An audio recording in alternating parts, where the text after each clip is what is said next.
అనర్హత పిటిషన్ పై MLA Danam Nagender affidavit దాఖలు చేశారు. పిటిషన్ ని కొట్టివేయాలని స్పీకర్ కు దానం విజ్ఞప్తి చేశారు. తాను బీఆర్ఎస్ కు రాజీనామా చేయలేదని, బీఆర్ఎస్ నుంచి సస్పెండ్ చేసినట్లు సమాచారం లేదన్నారు.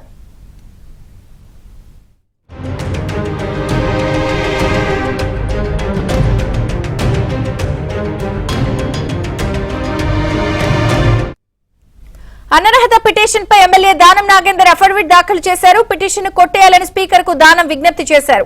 అప్డేట్ సిద్ధార్థ అందిస్తారు. సిద్ధార్థ, బీఆర్ఎస్ అనర్హత పిటిషన్ పై ఎమ్మెల్యే దానం నాగేందర్ అఫిడవిట్ దాఖలు చేశారు. పార్టీ ఫిరాయింపుకు పాల్పడ్డారన్న పిటిషన్ ను కొట్టివేయాలని స్పీకర్ కు దానం నాగేందర్ రిక్వెస్ట్ చేశారు. తాను బీఆర్ఎస్ పార్టీకి రాజీనామా చేయలేదన్న విషయాన్ని దానం నాగేందర్ చెప్పారు. బీఆర్ఎస్ పార్టీని తనని సస్పెండ్ చేసిన విషయం కూడా తనకు తెలియదనే విషయాన్ని స్పష్టం చేశారు. తాను 2024 మార్చిలో కాంగ్రెస్ సమావేశానికి వెళ్ళాను, అయితే ఆ సమావేశానికి వ్యక్తిగత హోదాలోనే వెళ్ళాననే విషయాన్ని కూడా దానం నాగేందర్ స్పష్టం చేశారు.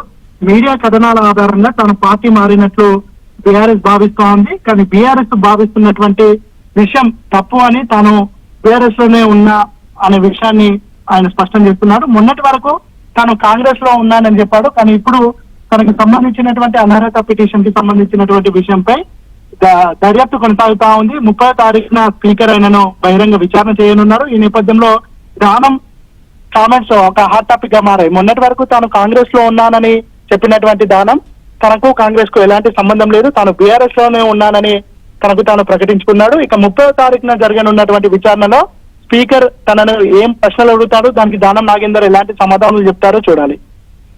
Okay Siddhartha, thank you.